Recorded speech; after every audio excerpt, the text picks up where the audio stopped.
अस्सलाम वालेकुम वरहमतुल्लाहि वबरकातुहू।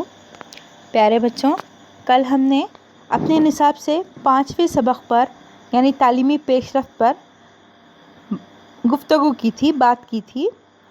यानी कि हमने आज़ादी के बाद से यानी 1951 में जो पहली मरतबा मरदमशुमारी हुई थी, उसके आदद व शुमार का जब अंदाज़ा लगाया गया तो मालूम हुआ था कि ख़वानदगी की शरह 17% है।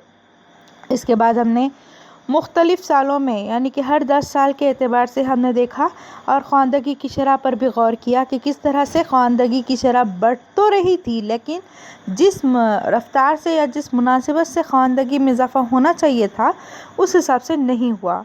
हमने आगे बढ़ते हुए इब्तदाई तालीम, सानवी तालीम और मुख्तलिफ़ कमीशन, जैसे कि हमने मदलियार कमीशन देखा था, उसके साथ कोठारी कमीशन देखा था, और साथ ही हमने इनके तालीमी तरीक़ेकार पर भी तवज्जो दी थी और आज़ादी के बाद के दौर में तालीम को लेकर के किस तरह के मसाइल सामने आए थे और उन मसाइल को हल करने के लिए किस तरह की कोशिशें की गई थी, किस तरह के मंसूबे बनाए गए थे, इस पर हमने गौर किया। फिर हमने आगे ये भी देखा था कि दूरदर्शन की आमद के बाद जो कमीशन की जानिब से कंट्री वाइड क्लासरूम नामी प्रोग्राम भी नशर किया गया, इन तमाम को हमने देखा है कल पिछले लेक्चर में।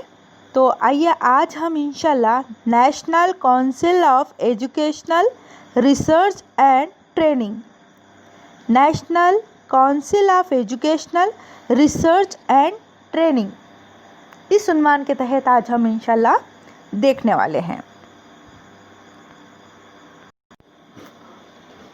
हाँ, तो आइए अब हम देखते हैं NCERT, ये इसका मुखफ़फ़ है यानी शॉर्ट फॉर्म है, आपने याद रखना है। फुल फॉर्म को भी आपको एग्ज़ाम में आते हैं इस तरह के शॉर्ट फॉर्म जिसके फुल फॉर्म लिखने होते हैं। आए हम देखते हैं 1 सितंबर 1961 के रोज़ दिल्ली में NCERT का क़याम अमल में आया। स्कूली तालीमी हमाजही तालीमी पॉलिसी और तालीमी मंसूबों पर अमल आवारी से मुतालिक हुकूमत को माविनत इस इदारे के अहम मकासद हैं।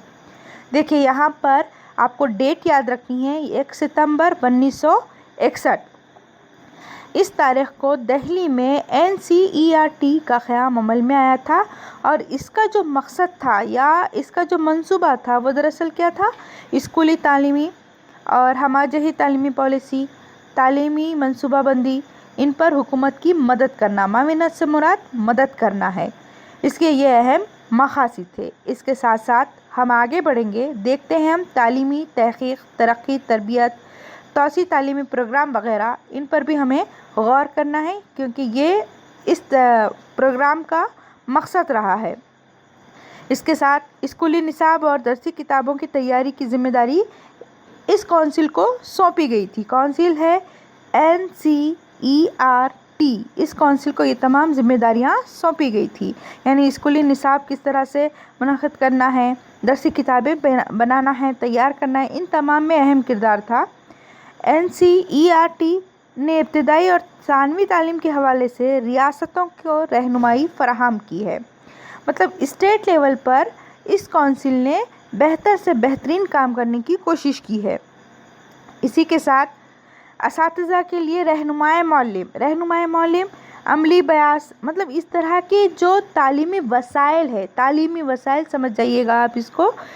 रहनुमाए मौलिम दरअसल एक किताब का नाम है जिसमें असातिज़ा की सहूलत के लिए कुछ नुकात ऐसे शामिल किए जाते हैं जिसके ज़रिए असातिज़ा तालीमी वसाइल के ज़रिए इन तालीमी वसाइल के ज़रिए काम बेहतर तरीक़े से कर सकते हैं।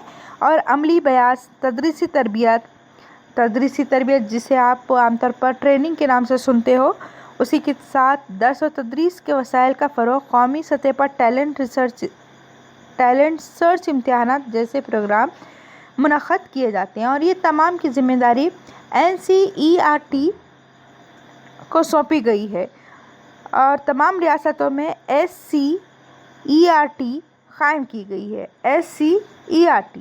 चलिए प्यारे बच्चों, अब हम आगे बढ़ते हुए देखेंगे कि महाराष्ट्र में 1984 में MSCERT ये मुखफ़्फ़फ़ है। आपको इसका फुल फॉर्म यानी कि इसका मुकम्मल जो नाम है वो याद रखना है, क्योंकि हो सकता है आपको इम्तिहान में पूछा जाए। तो मैं आपको एक दफ़ा बता दूं, फुल फॉर्म इसका है Maharashtra. I am for Maharashtra. Maharashtra state है, और उसके बाद बाकी तो वही है जो हमारा CERT में था। CERT से मुराद यहाँ पर S से स्टेट है। तो उस हिसाब से हम देखते हैं Maharashtra state council of educational research and training, ये आपने याद रखना है।